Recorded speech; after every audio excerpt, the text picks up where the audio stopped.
Good morning. Hemshech Ayin Beis, Volume 3. We are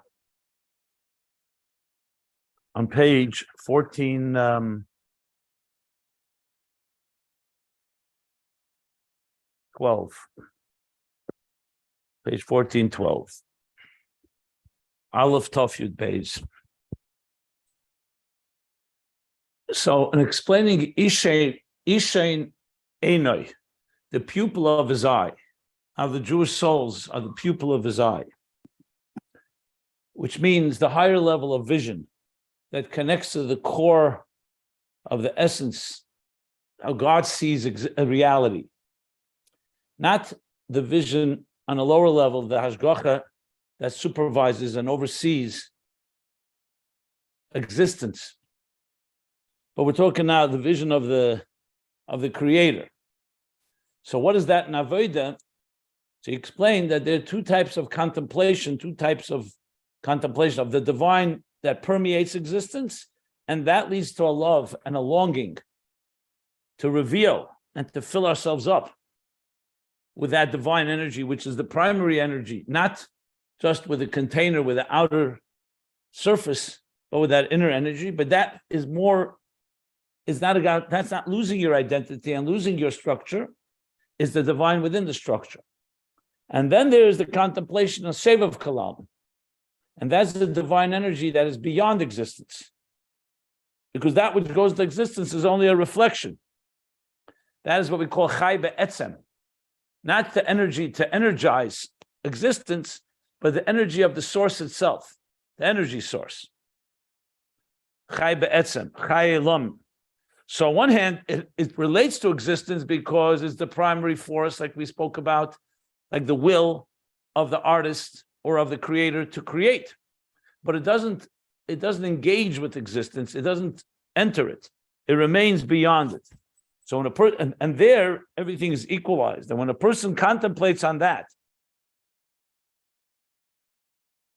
brings the person to a level of yearning and longing to be absorbed in that higher reality. So it's not the divine within existence, it's to lose ourselves and be subsumed and absorbed in that higher reality.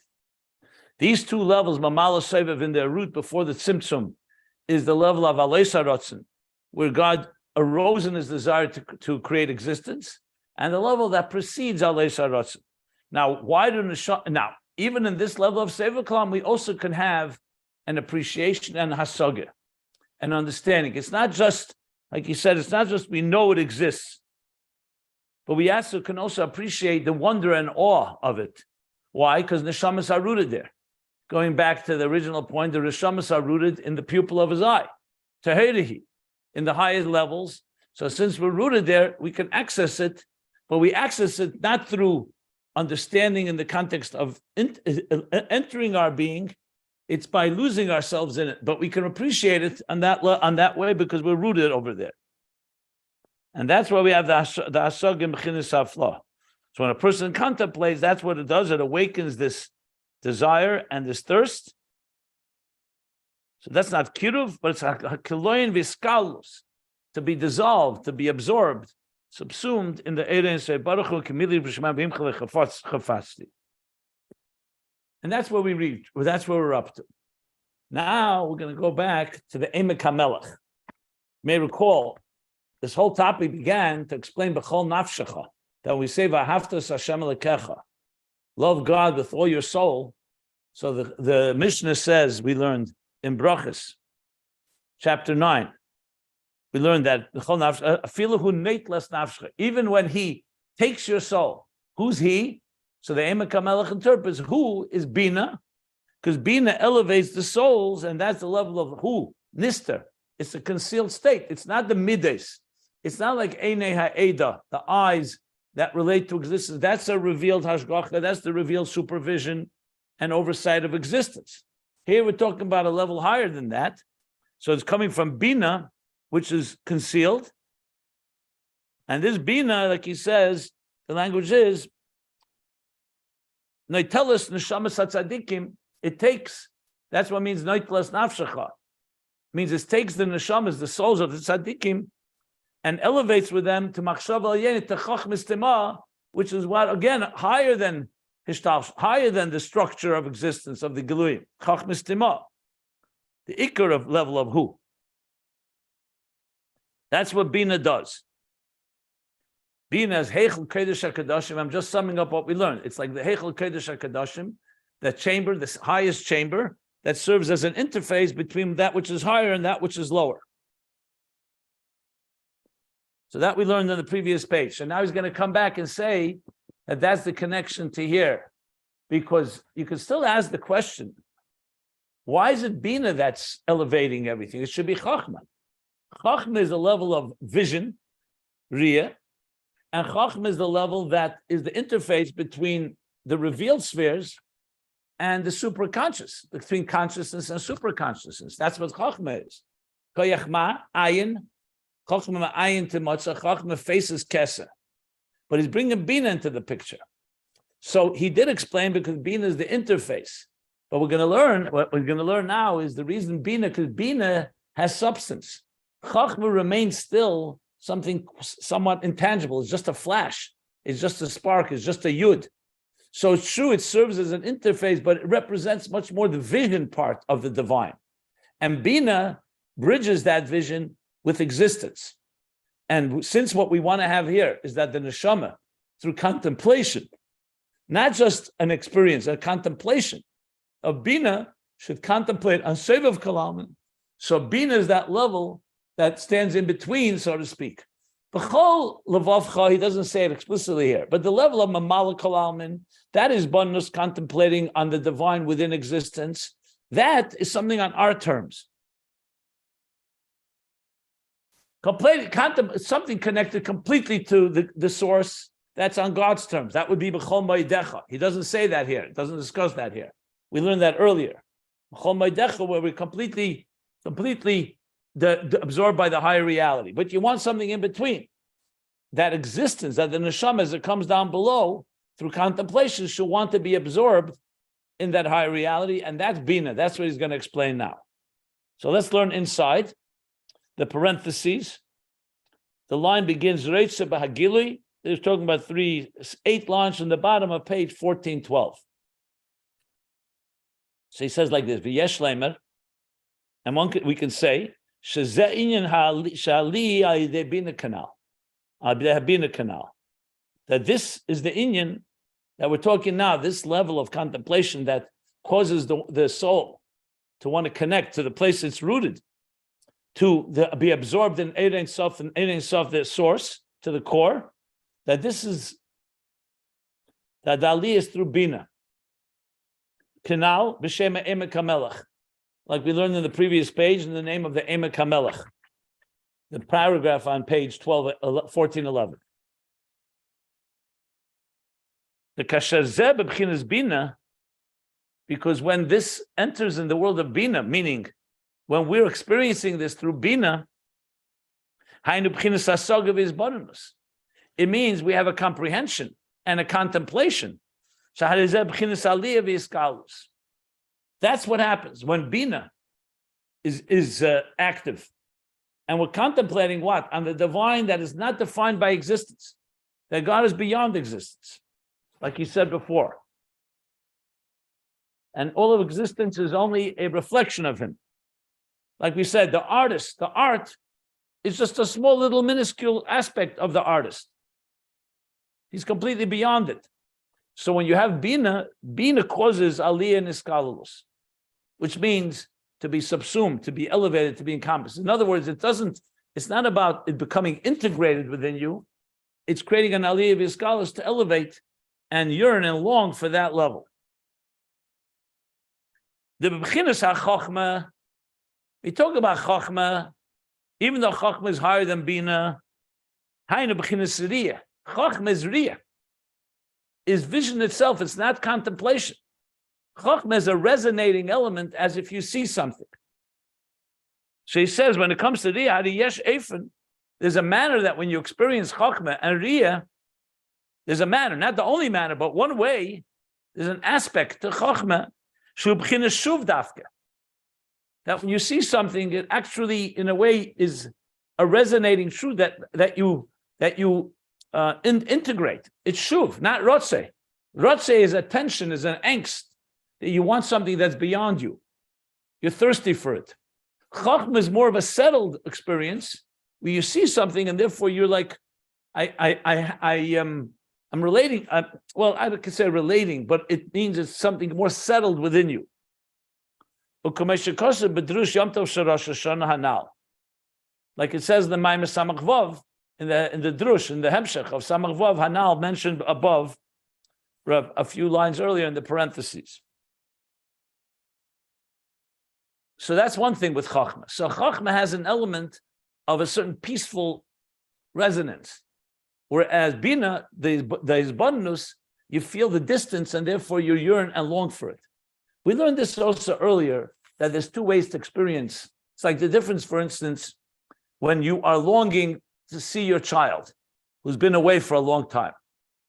So when the child is away, so because you contemplate and think about it, you miss your child, and there's a certain simai and thirst that you want to see that child. You're lacking something. That's like Binah. Chachma is when the child comes home and you meet and you see your child. So you're no longer longing to see the child, but there's still a very deep connection, and it's more of a shuv. It's like, I feel at peace, but it's a deep peace because you're connecting with the one you love.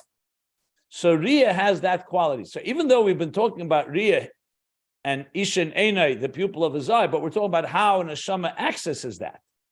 So Binah has this element of wanting to be absorbed. And Chachma yesh eifin, there's a manner where Chachma, there is absolutely in Chachma also an element of yearning. He doesn't negate that. But Chachma has also the element that it brings into a shuv. Now he adds one more thing. V'gam b'chinas harotzei the Chachma. And also the aspect that Chachma causes you to want to yearn. The rotzei of Chachma also has rotzei, not just shuv. Hu b'chinas dveikus. It's a manner of attachment. Like I said, it's something that you are seeing and relating to. It doesn't mean it's on your terms. It's still the divine that's beyond existence, but there's dveikus. And dveikus means you feel connected and attached to it, as opposed to feeling the distance and therefore wanting the longing to want to be absorbed by it. Like it says elsewhere, ubedrush anal. And again, the drush anal samach vav. Now, I remember clearly that we discussed this earlier. I have to find where we spoke about the difference between Chachma and Binah in how we connect to that which is above. Now, both are necessary. Because remember, in the interface, you want it to be on our terms, but you also want it to be on the divine terms. That's why we learned in volume 2, Rashi V'Shuv plays such an important role. Because Rashi V'Shuv is like a constant pulsating action, contraction, expansion. You're reaching up, and then you draw it back and integrate it. Tension, resolution. And if you don't have the tension, you don't have the reaching up, you're not really climbing. On the other hand, if it's just reaching up, it's not internalized. So Chachma and Binah play that role as well. But this explains why the Emek HaMelech says that this is the level of Binah, Neitlas Nafshecho, is Nister Binah. Because Binah stands at the gate between the consciousness of Chachma, but Chachma, as I said, is just a spark.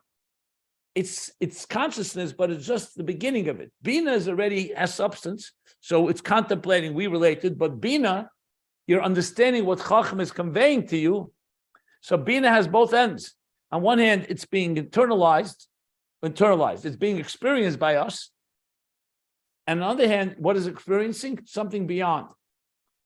So Chachma is a sense, a type of visual and a visualization or a sense of a resonating sense of that higher reality. Binah, you're contemplating on it, but because it's not there, you yearn for it and long for it to reach that place.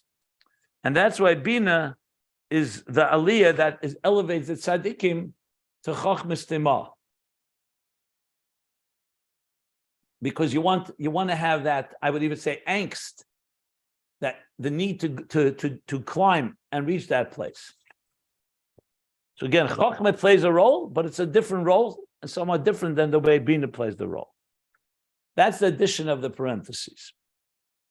And now he goes back to the B'chol Nafshecha. Any questions before I continue?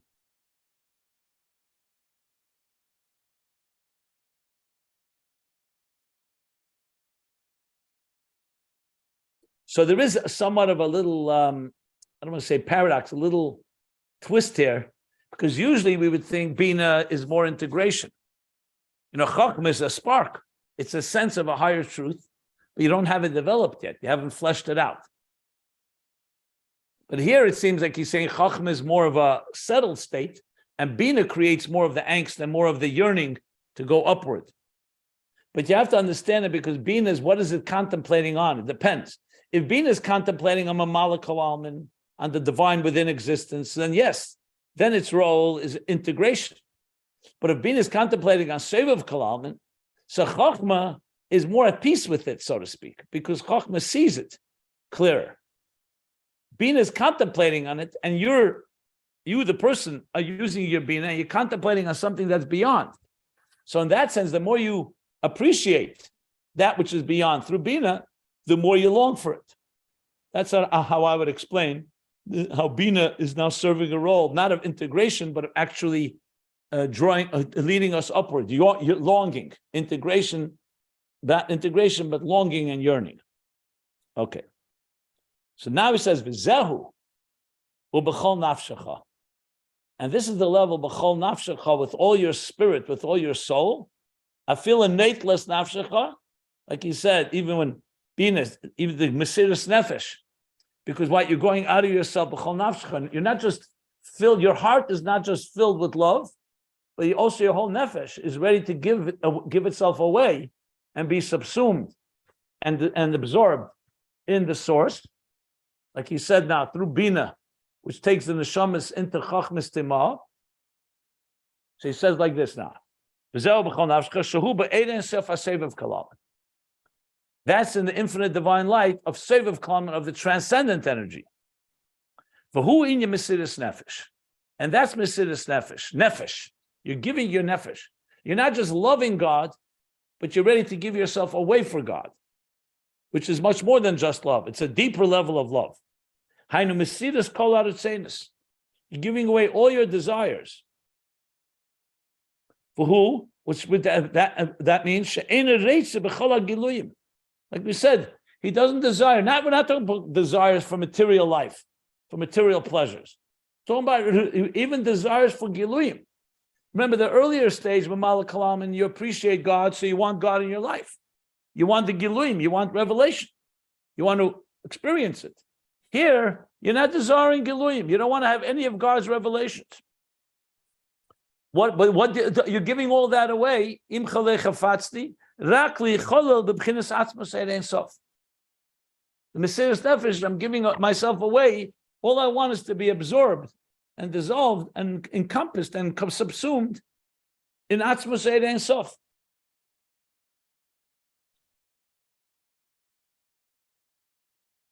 But that's b'chol nafshecha. And now he's bringing it back to the points that we learned earlier. Remember, we learned about Boneh Chayim Zene is Tali and Mazal. And he said the Mazal, how do you access the Mazal? Through Aveda Shlamayla Matam Vadas. I'm talking about the end of the paragraph on page 1411. So now he's going to say, V'zehu v'ayidei zeh. And when you're in that state of longing, mamshichim, you draw. Remember, he said from the Emek HaMelech, it's not just get elevated, we also mamshich. When mamshich hayichud, shlim, a complete unity between Yud Kei. So he says now, and through this you're drawing Mazal Elyon, the higher Mazal, the higher sign, the higher power. Hainu hamshachim b'chinas Keser, like we said, because Mazal is the level of Keser. Chachmas timah, chachmas Keser, because that's what Binah does. It elevates the neshamas to what? And that's b'chol nafshecha, neitulus nafshecha, neitul, it takes the neshamas and elevates them to chachmas timah, which is the level of Mazal. And once you elevate there, you draw from there, from the Mazalin. Hainu hamshachim b'chinas Keser, the hamshachim from Keser liyes, yichud yudkei b'chinas yichud shlim, yichud shlim, the yichud of yudkei, which usually is connected to the yichud of chachma and Binah. Let's say that explicitly, so maybe he means Yichud Yudke in general, but it creates a union. So it's not just it's being absorbed, but it's also creating a complete union, like he said in the Emek HaMelech, Mamshich b'chinas Yichud Yudke Yichud Shlim. And we learned earlier on the bottom of 1410 that Yichud Shlim is not just the energy that sustains existence, but it's an energy that is from Chetzein Chachma, but Lahelid Neshama is from Primis and Atzmus Chachma, to give birth to souls. So the two levels of Yichud we've learned already a while back, and also earlier here. You could have a union between father and mother, between the couple, but it's not a complete union. So it's not going to give birth. So it's like more of a I must say superficial, more external type of intimacy. But then there's intimacy, a total union that gives birth and conceives. And that's Pnimius Chachma that goes all the way into Keser, the level of Mazal that he says. So that's what they call Nafshecho. When you love God based on your terms, based on your contemplation, and based on you want to have God, the godliness revealed in your life. It's not necessarily creating anything new, and it's not necessarily drawing an energy that's greater than yourself. It's revealing the godliness within existence, within yourself, like we learned earlier about Mamala Kalam.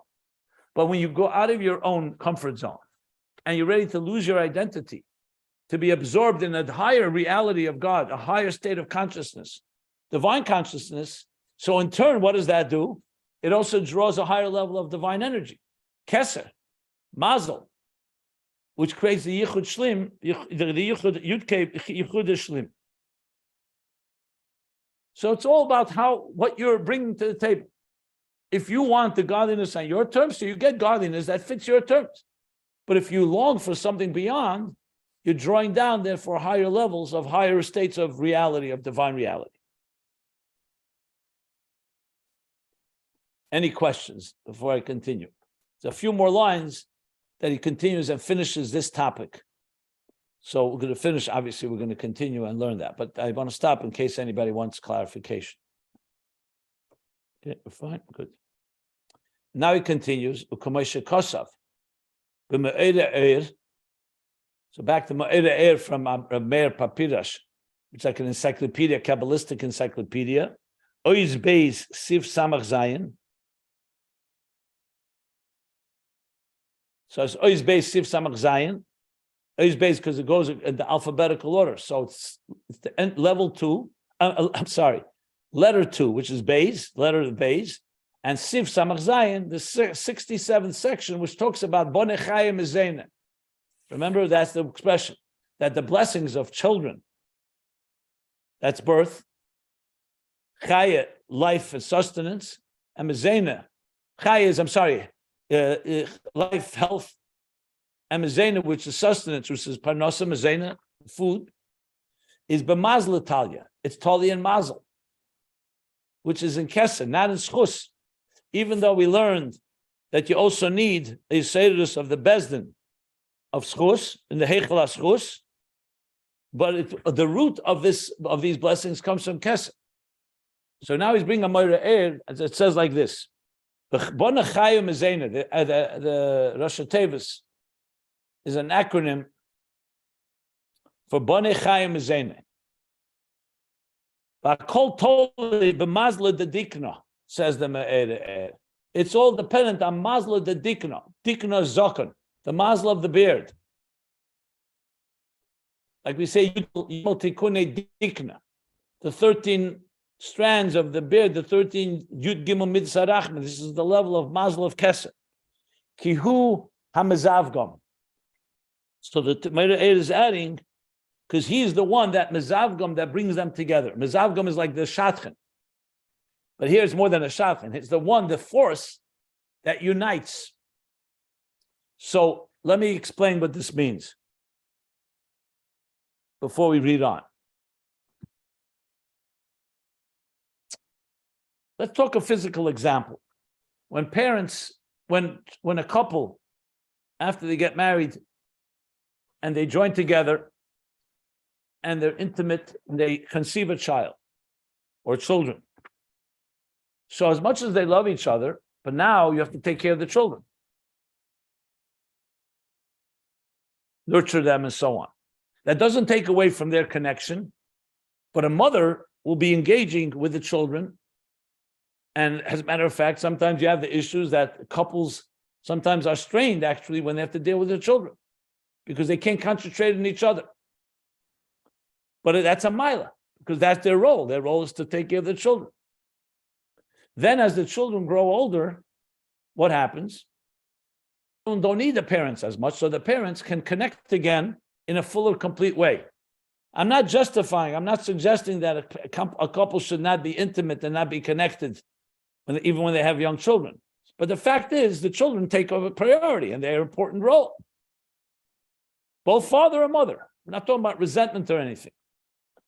But once the children grow older, as a matter of fact, then mother and father can connect more. Like we talk about empty nest syndrome is actually an opportunity for them to connect as they were in the honeymoon stage before the children were born. But now with the children, it also adds a whole element because the children have now elevated everything. So we learned earlier in the topic of mutfa, murgish, muskel, the same thing is in Ruchnius. Chachma is the father, Abba. Binah is the mother, Ima. They give birth through das, which is their connection, their intimacy, their hiskashrus, to what? To midas. The children. The children are the midas. Chesed, Gvura, Teferet, Zoh, and Malchus. Zun. Once the children are born, the parents have to engage with them. The mother even more than the father, and that's why you have in the context of the mitzvah of Shiluach HaKan, Shalach to Shalach es ha'em, because the aim is revetzes ala frechem. A mother, especially in the early stages of her chicks developing,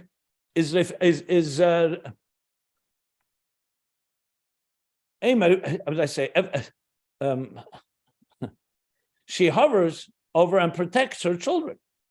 What is that naveda?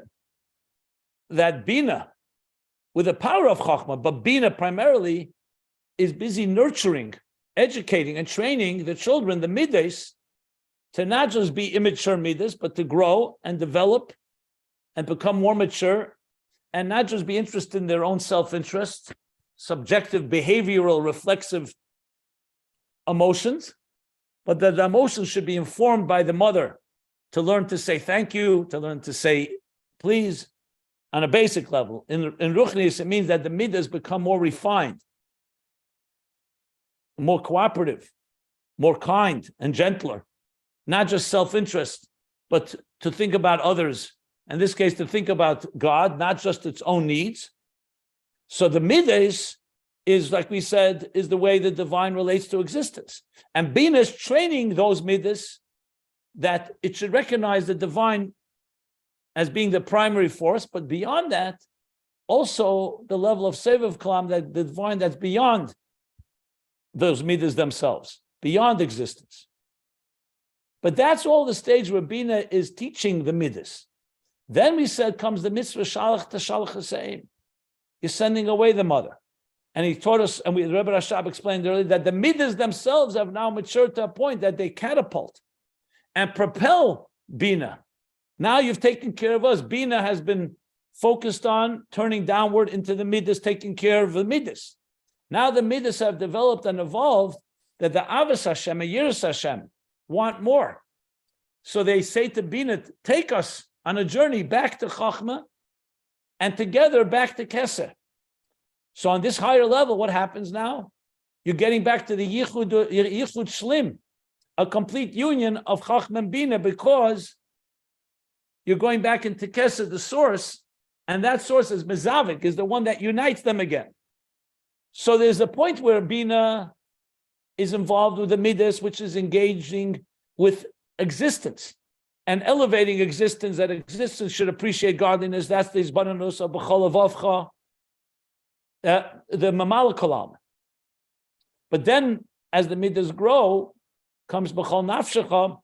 So now you're dealing with a level where the Midas are going outside of themselves, and Binah is elevated, and everything is being elevated, gazing, if you recall. The Yichud of Chachma and Binah, both gazing at Arich and Atik, the Shin, Ayin, Nahur, and the 370 energies, and in turn, Arich is gazing at them and causing the Yichud to be a complete Yichud. That's what B'chol Nafshecho adds.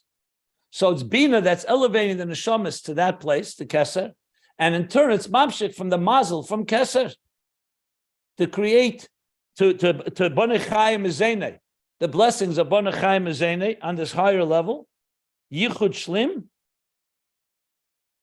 because the Mazal of Keser, Hu HaMezavgam, that's the power that creates the unity again. So the Aveda from the bottom up, as we climb to B'chol Nafshecho now, have reached a level of union, a complete union that's drawing from Keser into Chochmah and Binah, of course, also into the Midas. That the Midah v'ahavtas Hashem Elokecha is B'chol Nafshecho, not just B'chol Avavecha. It's also Mesiras Nefesh, going out of itself. So initially, the mother trains the Midas to fill themselves up with godliness. Then comes Shalach the Shalach aim that the mother is sent away from. It doesn't have to be a caretaker anymore. Now everything is being elevated to Keser, and that also creates a complete yichud in Chochmah and Binah, the yichud shlim.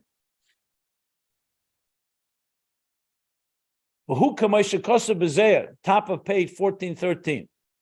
And this is like he writes in Zohar, Achrei, Daf Ayin Zayin Ayin Beis, 77b. In Achrei, the yichud Vavkei, Yudkei Vavkei, the yichud of Vavkei is the two last letters of Yudkei of the Havaya. Hu Ayidei Chesed. That yichud comes through Chesed, because Vavkei, Vav is the Mides and Hey is Malchus. So Chesed, the love of Chesed, creates the yichud of Vavkei. Ach yichud Yudkei, however, the union of Yudkei, Chochmah and Binah, Lo Italia Chibura de Lahun b'Chesed. The Zohar says that's not dependent on Chesed. Ela b'Mazal Italia, and that means b'Mazal in the Mazal is Tali. Schus is the level of Chesed. Remember, the Sanhedrin sits in the Heichel HaSchus, in the chamber of merit, to find Chesed. But that's how they sit in judgment, and they're guiding the people. Einei Ha'edah, the 7 Midas, the 70 Sanhedrin. However, that's the yichud of Vavkei. But that's the yichud of Vavkei through Chesed. But Yudkei, their yichud is totally not in Chesed, but in Mazal, which is in Keser. So Keser is what creates the union of Yudkei, which is the level coming from Keser higher than Shkus. Comes through Mazal. Ayin Mashakosef al-Zeh, he says in the parentheses, delve in what it says about this. Remember the Beauty Hazer that he quoted earlier on page 12, 14, 11. He quoted a Beauty Hazer. Vayera on the pasuk Vayas Hashem l'sada, which I already summarized when we learned that. So in the Zohar, in the Hagos, which is the gloss of the Tzemach Tzedek on the Beauty Hazer, discuss more on this to be able to understand this more completely. So what I explain now is somewhat taken from there and from other places. And like he explains in Likutei Torah in the explanation of the Maimer V'Nigdashti. And this is a Maimer that's been referred to quite a few times earlier.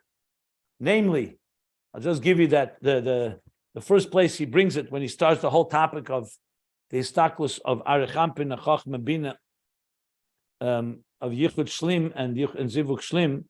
So we're going back to page, where was that? Right here. Page 1236, he brought the Bir V'Nigdashti about the Yichud of Abba V'Ima, how it's really a Yichud that draws from Keser. So he says, the Yichud Yudkei Hu Aidei Mesiras Nefesh. That the Yichud Yudkei is to Mesiras Nefesh. Because to create the love and create a connection of the divine within existence, you don't need Mesiras Nefesh. That's the Aveda al Pitam V'das. That's a contemplation. We contemplate on godliness, the godliness that sustains us, that gives us life, and so on. And like we said, therefore we want that godliness to be revealed. That's B'Mala Kalam. That's within the structure, within our identity. But if you want to get Yichud Yudkei, you need to get out of your identity. You have to go out of your subjective structure and align yourself not just to the God of not just godliness of Mamala Kalam, but Sovev Kalam. And that's dafka through Mesiras Nefesh. That creates the Yichud of Yudkei. V'hainu, And this means Shaidei Mesiras Nefesh de B'chol Nafshecho. Neitlas Nafshecho, through the giving away of the nefesh. And nefesh here means the ratzon, like he said, even the ratzon for giluyim.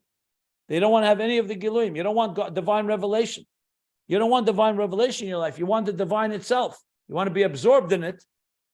That through the Mesiras Nefesh, B'chol Nafshecho, who neitlas Nafshecho, he takes his nefesh, like he said before, Binah take neitel. Even if he takes his nefesh, that means neitel. It's not that it's coming into your being, it's you giving yourself away. It's a submission, a surrender of being dissolved, absorbed, and subsumed in the source. Aliyah v'iskalus. Mamshichim, and through that, she says, through that, mamshichim, you draw b'chinas Mazal el yenim, liyes b'chinas yichud yutke. The Mazal el yenim, which comes from Keser, like we learned, Mazal, which is higher than schus, higher than merit, which is a merit is a logical reason to do chesed and kindness, that there should be the yichud of yutke, which comes from that power of Keser. The yichud of yutke, yichud shlim. So that explains what he said in the end of the paragraph on page 1411, that it's Mazal, and what is that in the nefesh? Makiv sheba nefesh, the Aveda shalamal metam v'das, which now we understand as being the Aveda of Mesiras Nefesh, of B'chol Nafshecho, v'after B'chol Nafshecho. So in the Gimel Minei Avos, this is Mesiras Nefesh, the B'chol Nafshecho. It's not B'chol Avavcha, which is most likely like Mamala Kalalmin, even though he didn't say it explicitly. And B'chol Meidecha, we learned this earlier, we learned higher, is even higher, is complete, where there's a complete seamlessness. It's not just being drawn there, that's a complete seamlessness, which we're not addressing right now. We're addressing B'chol Nafshecha. And that's the Aveda of Ishen Einai, as we're going to later explain, of going up to that level, the pupil of the eye, like he said earlier, Ishen Einai, all the way up to Arich and Atik. Okay. Are there any questions? So I finished the paragraph on top of page 1430.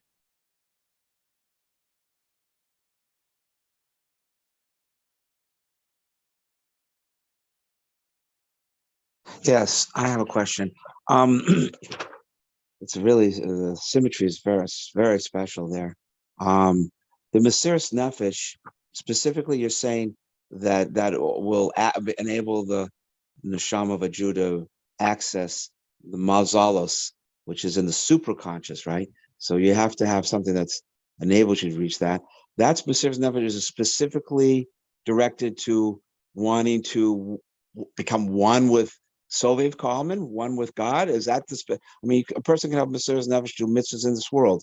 It's not that level, right? It's a Mesiras Nefesh of not, doing whatever you can do to do Avos Yisrael or tzedakah. It's a specific kind of Mesiras Nefesh trying to reach understandings or unity with godliness that would draw down these mazalas to accomplish the yichud of Yudke.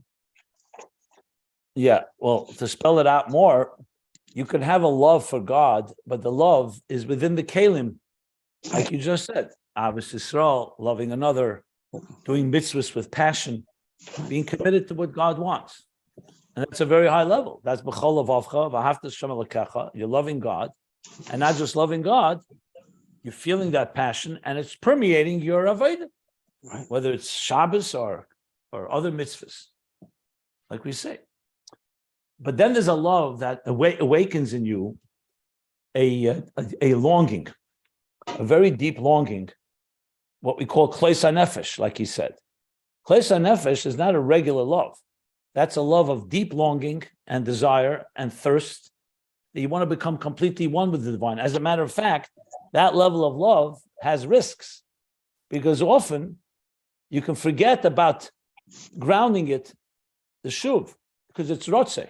That's what happened to Nadav and Avihu. It wasn't just they loved God. The love was so intense, they went into Kodesh Kodashim and they got burned up by it. They had a rotzeh and the shuv wasn't there. The kelim was not there completely. So this is a much deeper level of love and longing. That's the Mesiras Nefesh, that you're giving up. You're giving up. It's not like, I don't want to say cool and collected, but it's not measured and settled in and integrated. It's something that's, the Alter Rebbe was learning Pnimis HaTeira with the Avram HaMalach, the Maggid's son. And a result of that, that's why he was called Avram HaMalach, because he was very, very spiritual. And Alter Rebbe felt that he was going a Kleis HaNefesh, he was about to expire. Like it says by Matan Torah, Al Kol Dibur V'Dibur, they heard, is Porcha Nishmasam, their souls expired, and now God had to return their soul to them.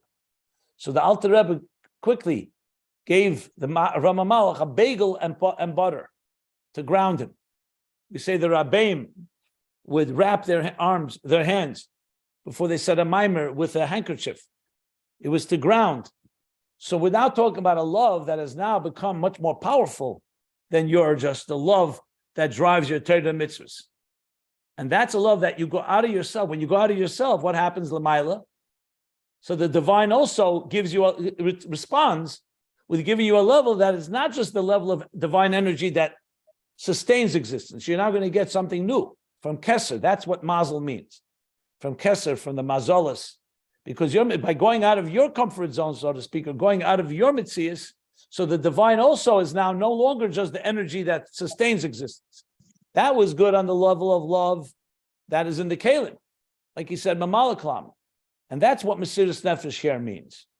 Like what Alter Rebbe said, Ki'im chalecha fatzti. I don't want your Gan Eden, I don't want your Elam Haba, I want you. He didn't bring the Alter Rebbe, but he brought Ki'im chalecha fatzti. That's a deeper level of love. And for the record, that's B'chol Nafshecho. There's still B'chol Meidecha, which he has not discussed here. And I want to reserve and see what the Rebbe Rashab will say about it, if he does. If not, we'll discuss it later, because I think I have an understanding of it based on what we learned earlier, what B'chol Meidecha is. Remember, this is all still in the context of vision of the pupil of the eye, Etzem Koyach Hariyah. But we know there's even a higher level than that, and that is God, who's the source of vision in the first place. This is still the eye of God. There's levels that are higher than the eye of God that the Maimer Einenu Me'iris Keshemesh Yireach speak about. So we're talking now not the physical eye, not the eye that's limited and doesn't see in the dark and needs light. Now we're talking about the core power of the vision. And that's why it has this level. But then there's even higher level than that. That I would probably say is B'chol Meidecha, but I don't want to go there right now because he doesn't say it. And let's see how he develops this. But that's how I would explain Mesiras Nefesh. Now remember, Mesiras Nefesh, Chassidus interprets Nefesh from the word Ratzon. We usually think of Mesiras Nefesh as someone literally dying at the stake on Kiddush Hashem. That's correct. That's Mesiras Nefesh Begashmis. But today, that's not what that's not the only Mesiras Nefesh. Mesiras Nefesh could also be Mesiras Haratzon, that you're living as if you gave away your whole life to God. So it doesn't require, God forbid, that you have to actually die. But you are killing, essentially, and giving away all your desires, even desires for Giluyim, to connect, to be absorbed. And that's the love is on that level. So you can have a love that you feel filled up with and connects, or you can have a love that you completely dissolve and get absorbed in the thing that you love. In this case, the level of Sovev Kalam is what elicits that, because it's the divine that's beyond existence. And you don't want to just have a relationship with the artist as he relates to the art. You want to have the complete artist, everything about him, and that's beyond you even. Okay? Yeah. Just to follow up that, Yichud Shlim, it seems like there's two Yichudim going on here, Yud K and Vav K. One is Mamali Kalman, one is Sovev Kalman. And could it be that Yichud Shlim would be Moedecha, which would be putting these two different ones together, so that you have no. Yichud Shlim, he says clearly, is B'chol Nafshecho, Mesiras Nefesh. That's for sure. He says that explicitly. Said it several times already. He's not talking B'chol Meidecha here.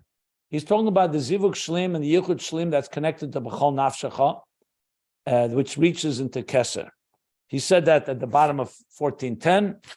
He said it, the Emek HaMelech says it explicitly. The Emek HaMelech says that line, Aidei Allah, Mamshichim, Yichud, Yudkei, Yichud Shlim. That's b'chol nafshecho. I got you. Okay. And then he explains it here. Yeah. As I said, if you want to get to b'chol meidecha, I would suggest you have to go back to the pages I referred earlier, where he discusses it at length. Right now, he's not going there right now, so let's keep focused where we are, and we'll see where that goes. Thank you. B'nai Aaron is Nafshecho. I mean, I didn't say that. No. Let me say something. Okay. When I explain something, it's my explanation. The Rebbe Rashab did not bring B'nai Aaron here. I brought it as an example of Kleis HaNefesh.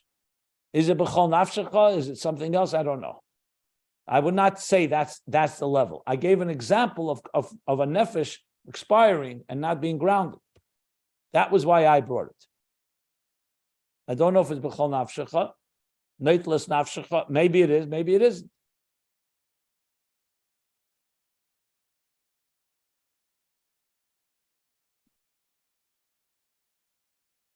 I'm very, very protective over the Rebbe Rashab's message. And I know the difference between what I add to explain it and what the Rebbe Rashab says. So I'm always going to jump on that. When you could ask questions on what I say. I have no problem with that. But what I add... Yeah. At that time, you were explaining about the Mesiras Nefesh of Nafshecho, and then you brought in that example. No, I was explaining Kleis HaNefesh. I gave also the story of Rabbi Avraham HaMalach and about the neshamas expiring by Matan Torah. I don't know if I could define that as b'chol nafshech. I can't say that because it doesn't say that here. And does it say elsewhere? Maybe. If it says, if there's a source, great. If not, I wouldn't necessarily say it. I'm explaining the idea of Kleis HaNefesh. What does it mean when there's a rotzeh without a shuv? That's the point. Being absorbed. Like he said, the difference between aliyah niskalus and dveikus. Aliyah niskalus means you're being subsumed, you're elevating and being encompassed. Dveikus is being attached, connected. It's two different tenuas. It's two different movements. Like he says, Chachma is more dveikus. Binah is more aliv iskalus. Gilui and hergish is more integrating. Aliv iskalus is getting outside of the giluim, like he said before. Not gilui, he called it a flaw.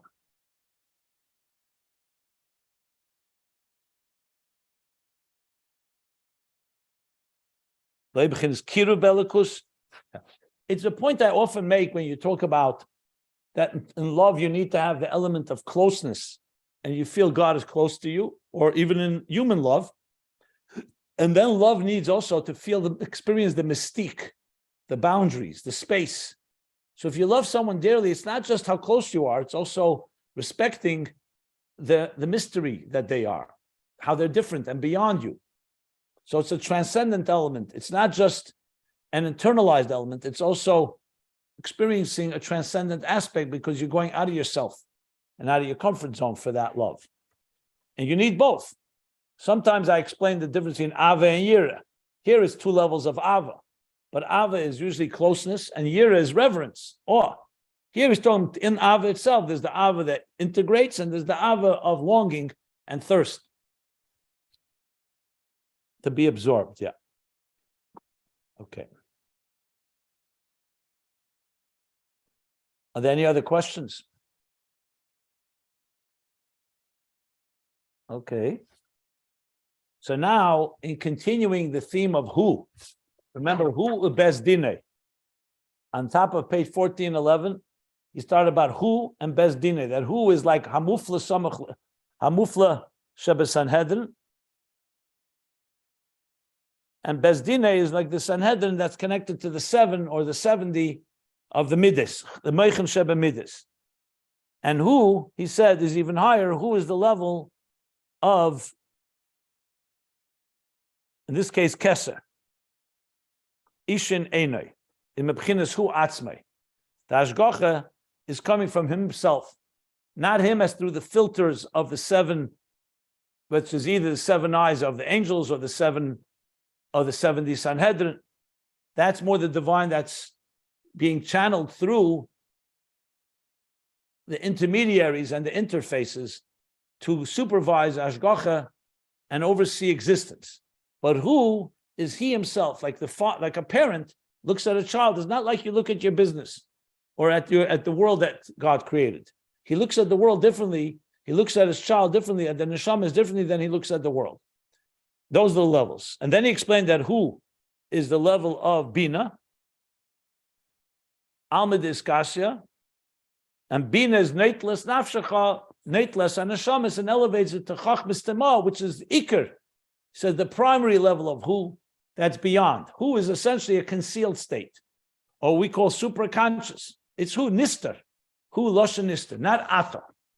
So the next section, he's going to elaborate more on this level of who. And he's going to bring a Medrash Rabbah. You cut out, or was it just my phone number? It was just Yitzvi. I hear him perfectly fine. Yeah. Okay. So now he says, Vihine, the new paragraph on page 1413. Vihine, the Medrash Rabbah Pasha Neach Pasha Lamed Zayin. Isa, quoting a Medrash Rabbah in Pasha Neach, chapter 37. So the Medrash says like this: Chamisha hu leteva. There are 5 things that are for good. V'chamisha l'ra, and 5 things that are negative. So he uses the word who. You'll soon see its significance. Because you could have just said chamisha l'teva, chamisha l'ra. Chamisha hu l'teva. Omer Rabrachia, says Rabrachia, b'shem Rabbanon, in the name of the Rabbanon, the Tamon Islan Chad, hu tov mekulan. That there's one level that is greater than them all. Taiv, that's better than them all. And who is that level? Who? Hashem Elokeinu. So we say Chamisha Hu L'Teiv is talking about who? Hashem Elokeinu. B'chol ha'aretz mishpotov shemidas rachamov le'elam. It's referring to God, who is in the entire earth are his mishpotov. He rules the rulings of the entire world. Shemidas rachamov le'elam. His attribute of compassion reigns forever, or dominates forever, or shines forever. Or la'elam could also mean to the entire world. Upirish b'matnas kohuna. Matnas kohuna is a commentary on Medrash Rabbah. Milo hu. What's the word who? What's the emphasis of the word who here? It says the word who, Mila is word. The word who is Loshen Haflaga. Haflaga means abundance. We say something is mufla, something is with an abundance. Haflaga, like overpouring, like when a cup pours over. So haflaga. Hein letev, it could be both in good things, ve'hein lemutav, and both in other things. In Tev, we don't always want to say tev and ra, so he says tev and mutav, which literally can mean good and better, but here he really means in the good side, and lemutav, things that should be good or could be good, meaning also in the negative. Mitchilosei vat sefer, from beginning to end. Hainu bli shinui klal. So what means haflaga? So you can have a flow of energy that's limited and stops and ceases at some point, pauses. But here he's talking about a haflaga, a hu, it's a goodness. That's what he says, hu l'teva. It's in a way that is flowing from beginning to end without any limit, without shinui. Remember earlier we learned about the 2 levels of flow. The flow of energy into existence, which gets diminished as it goes, and thicker and more defined as it enters into existence. And the second level of flow, he brought it from the Ramaz on page 1410. That's to sustain, Lozun Nasa is to sustain existence. The second is Eina Mismayit, Bereisha Safe. It doesn't get diminished. It's a consistent flow. And they said that's from Primius Atzmus. That was the level of Neshamas Yisrael that are rooted in the inner containers, Ishain Einai. So there's the vision, the flow of eyes, where it's diminished. Like when the eye inside the physical, the vision inside the physical eye can't see forever. Like we learned earlier, it has a limit how far you can see. Can't see in the dark.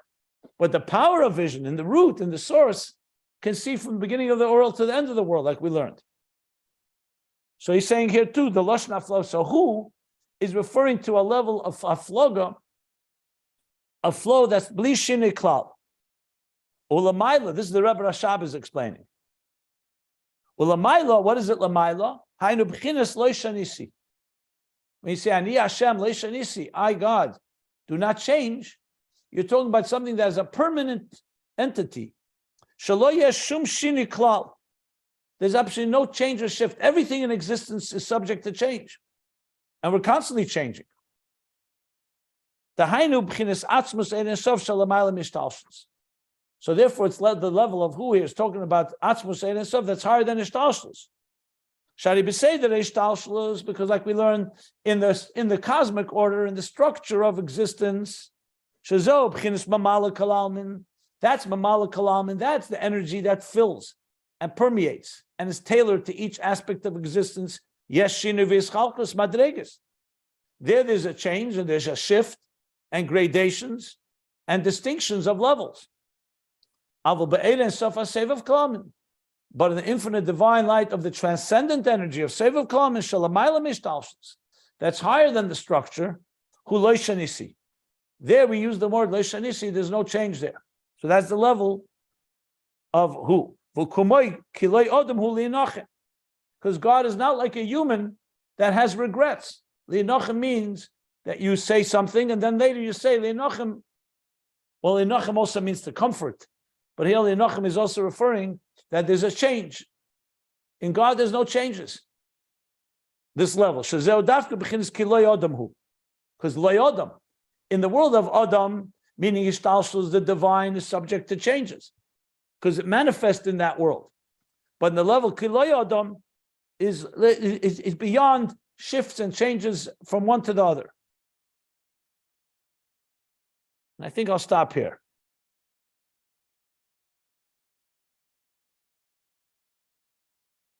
Yeah, we'll stop here. So we just began this new paragraph. We're going to develop further this level of who, to understand what Isha and Eina is, the Ashgacha that is not subject to change, that is part of existence, a certain type of eternity that we can access, even in a world of mortality, in a world of that changes and shifts and ages and erodes and deteriorates, that there is an element, the power of eternity that comes from Sovev Kalam. But we'll discuss that and learn that further as we go. So I'm going to stop here. Kilei Adamhu. So in the new paragraph on page 1413. Are there any questions?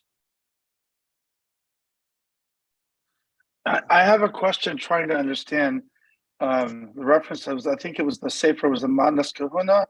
Mila hu lashon haflaga hen latov hen lamutov mitchaltava ad sofa. So it sounds like he's trying to give another reference to what who means, what it's all about. You said this haflaga, this overabundance of hen latov. That much I can get, that which is good, and he says further below, eternally good. Perpetually good, but hen lolamotovs, and you translated that as that which is not good. Because we're in the middle of the subject. On page 1415, 2 pages from now, he's going to discuss that. So basically, he's saying also all the bad things in the world are permanent too. No, that's not what he said. He just said that the word "who" means hafloga, both sides. We have to find out what it means. So, first of all, the Medrash says. As I said, the Rebbe Rashab is going to explain these two sides on 2 pages from now. It's not time, it's just beginning the topic. On page 1415, he's going to explain what means chamisha l'ra, hu l'ra. He's going to explain the who in the other side. Yeah. Okay. I'll patience. Thank you. Yeah, exactly. The Rebbe calls it the line before we stopped. And